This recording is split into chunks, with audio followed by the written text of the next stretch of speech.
to na irin da confidence ɗina haka na tura mai waka ta na ci ga waƙoƙi na ka dinga ji sai ce wallahi sun cike mai waya kawai sai goge kuma dan uwana ne na jini wa sai abin ya ban dariya sai zama da cewa ma na ce kai wannan yaron har abada ba zan ƙara tura mai har yanzu kuma kina in kika ganshi kina kallon shi in na ganshi bana tunawa amma aka irin tambaye ni issue din da kalubalen da na fuskanta shine na daya sai kuma kalubale irin a gida ana kallon kawai duk wanda yake harkar fim tunda zan ce ke mace ce tunda a gurin mata harkar fim ko waka kalubale ne ya kika fuskanci da wannan a na fuskanci kalubale sosai to amma alhamdulillah in na gode Allah lokacin da na samu mahaifi na nake cewa zan fara waka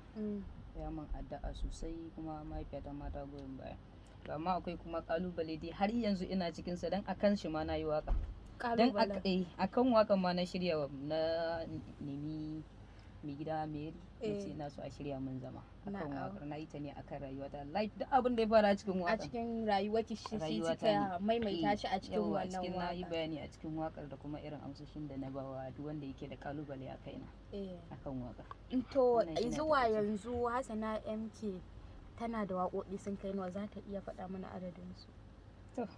ita waka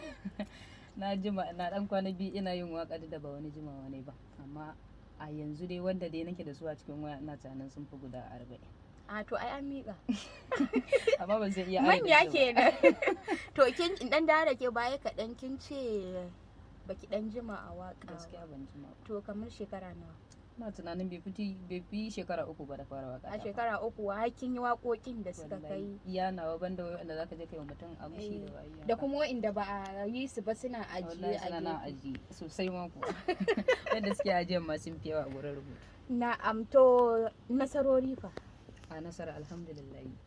a cikin nasarori zuwa gidan rediyon nan ma babban nasara ne gaskiya akwai yaushe ina alfahari da wannan gidan rediyo ba wai dan ina zaune a cikin sa ba ba kuma idan ina tare da ku ba alhamdulillah gidan rediyon nan sun maida ni mutum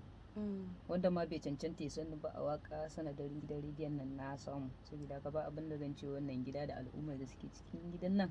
sai dai Allah ubangiji ya biya su amin amin Allah kuma ya ƙara daga wannan gida namu dan ya zama namu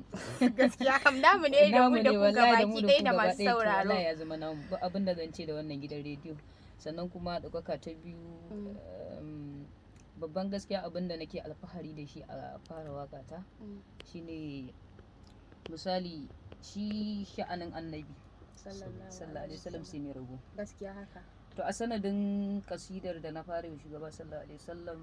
na samu karramawa daga damammakin abubuwa da yawa na samu nasarori